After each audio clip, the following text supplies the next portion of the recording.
والصلاة والسلام على سيد الأنبياء والمرسلين أما بعد فأعوذ بالله من الشيطان الرجيم بسم الله الرحمن الرحيم إن الله وملائكته يصلون على النبي يا أيها الذين آمنوا صلوا عليه وسلموا تسليما اللهم صل على سيدنا ومولانا محمد وعلى آل سيدنا ومولانا محمد وبارك وسلم وصل عليه۔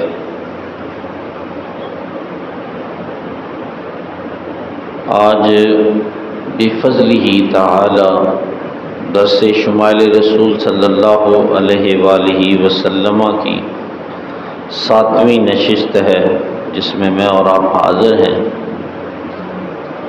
آج ہم رسول اللہ صلی اللہ علیہ وآلہ وسلم کی بینی پر نور کی حسن بیان کریں گے۔ یہ بات ذہن نشین رکھیں کہ ناک کا بلند ہونا، نمایاں ہونا ہمیشہ سے عزت و عظمت کی علامت رہا ہے۔ اردو میں بھی کہا جاتا ہے کہ ناک اونچی رہے، ناک نیچی نہ ہونے پائے۔ تو رسول اللہ صلی اللہ علیہ وسلم کی نورانی ناک مبارک بھی اونچی تھی، پتلی بھی تھی، لمبی بھی تھی، اور یہ تینوں صفات جو ہیں آپس میں انتہائی متوازن اور متناسب انداز میں یکجا تھی۔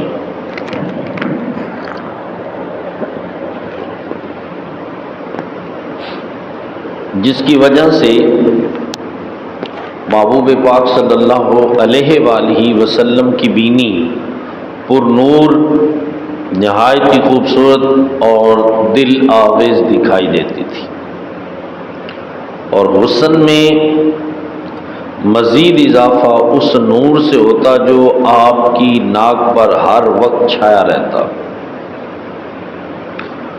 اور اس نور کی وجہ سے آپ کی ناک مبارک نمایاں طور پر بلند اور طویل نظر آتی۔ حضرت ہند بن ابی حالہ نے اس کو باقاعدہ بیان کیا ہے، اکنل ارنین لہو نور یالوہ یحسبہ من لم یتأملہ اشم ولیس باشم۔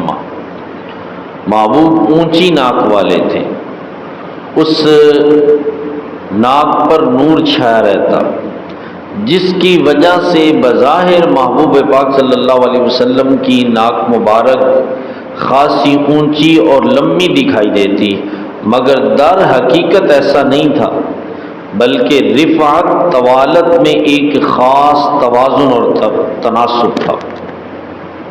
اور سید اعلیٰ حضرت شاہ امام احمد رضا خان فاضل بریلوی رحمۃ اللہ تعالی علیہ نے اس کے اندر جو تشبیہ دی ہے آپ نے انتہائی خوبصورتی کے ساتھ آپ نے ارشاد فرمایا، بینی پر نور پر، بینی پر نور پر رخشاں ہے بکا نور کا۔ اللہ اکبر۔ بکا جو ہے یہ متعدد معنوں کے لیے بولا جاتا ہے، لیکن آپ سب دیہاتی لوگ ہیں، میں بھی دیہات سے تعلق رکھتا ہوں۔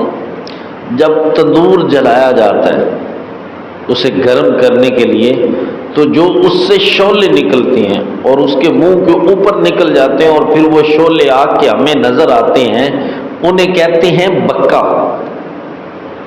اللہ اکبر۔ سید اعلیٰ حضرت فرماتے ہیں بینی پر نور پر رخشاں ہے بکا نور کا۔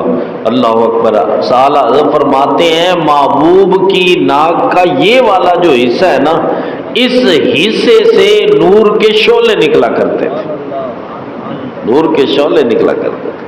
اور آگے ارشاد فرماتے ہیں ہے لواح الحمد پہ اڑتا پھریرا نور کا۔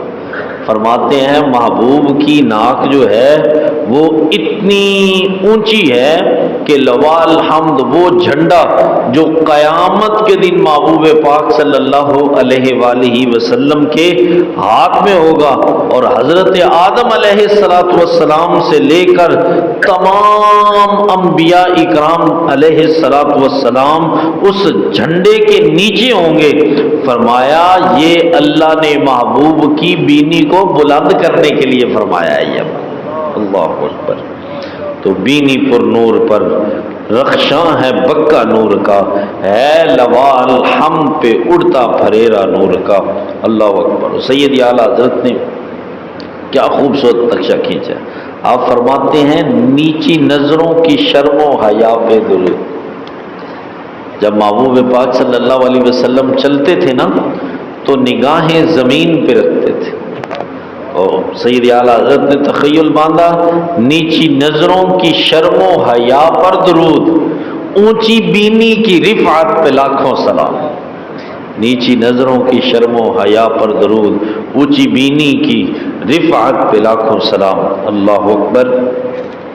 تو محبوب پاک صلی اللہ علیہ وسلم کی ناک مبارک بلند بھی تھی اور حقیقتاً بھی بلند تھی۔ اللہ نے اس کے اوپر جو ہے وہ نور کا بکا رکھا ہوا تھا، شعلے نکلتے تھے۔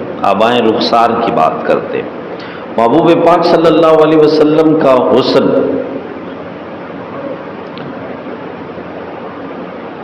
انسانی حسن کا جو دار و مدار ہے وہ چہرے پر ہوتا ہے، اور سارے چہرے کا جو حسن کا دار و مدار ہے وہ انسان کی رخسار پر ہوتا ہے۔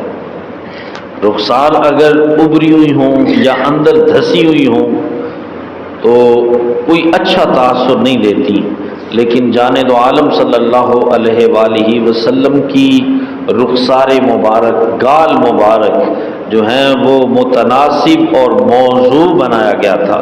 حضرت جناب سیدنا صدیق اکبر رضی اللہ تعالیٰ عنہ بیان کرتے ہیں آپ واضح الخدین تھے، اور حضرت ہند بن ابی حالہ نے جو لفظ استعمال کیے ہیں آپ فرماتے ہیں سہل الخدین تھے، اور حضرت ابو ہریرہ رضی اللہ تعالیٰ عنہ بیان کرتے ہیں ابید الخدین تھے، اور پھر حضرت ابو ہریرہ ایک اور مقام پہ یہ جملہ استعمال کرتے ہیں اسیل الخدین تھے۔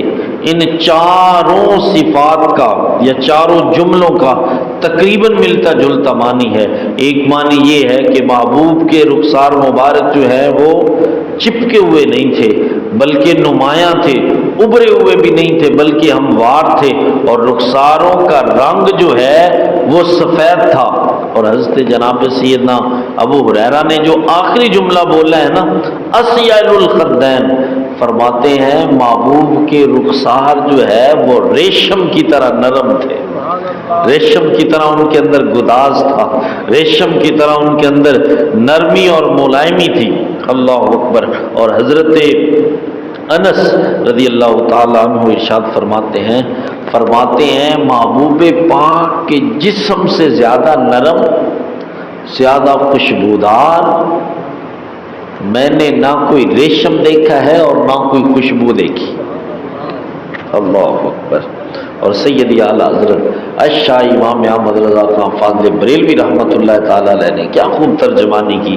آپ نے ارشاد فرمایا جن کے آگے چراغے کمر جل ملائے، فرمایا محبوب کے گال کتنے سونے تھے، کتنے خوبصورت تھے، اس کا تصور بھی ہم نہیں کر سکتے، لیکن میں تمہیں ایک تشبیہ دے کے ایک مثال دے کے سمجھاتا ہوں کہ وہ گال، وہ رخسار اتنے خوبصورت تھے، اگر وہ چاند دیکھ لیتا تھا تو چاند بھی ماند پڑ جاتا تھا، سورج دیکھ لیتا تھا تو سورج بھی ماند پڑ جاتا تھا۔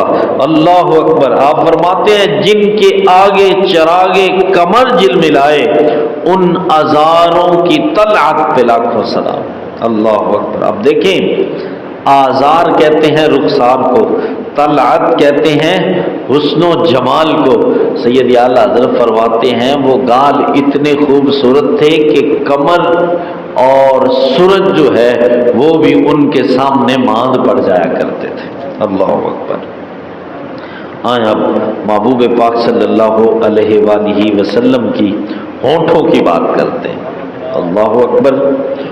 جانے دو عالم صلی اللہ علیہ وسلم کے ہونٹ جو ہے وہ انتہائی دلکش اور دیدہ زیب تھے۔ صحابہ کرام رضوان اللہ علیہ مجمعین نے باقاعدہ ان کا تذکرہ کیا، کہتے ہیں کانا رسول اللہ صلی اللہ علیہ وسلم الطف عباد اللہ شفتین، رسول اللہ صلی اللہ علیہ وسلم کے ہونٹ اللہ کے سارے بندوں سے زیادہ لطیف اور نازک تھے، زیادہ لطیف اور نازک تھے۔ اللہ اکبر۔ اعلیٰ حضرت اگر سہارا لیں تو کمال جملے بولے ہیں۔ آپ نے ارشاد فرمایا پتلی پتلی گلیں قدس کی پتیاں، پتلی پتلی گلیں قدس کی پتیاں، ان لبوں کی نزاکت پہ لاکھوں سلام۔ اللہ اکبر۔ ایک اور شعر بھی ہے اعلیٰ حضرت کا حضور کے لب مبارک میں، آپ فرماتے ہیں کہ وہ گل ہیں لب ہائے نازک ان کے،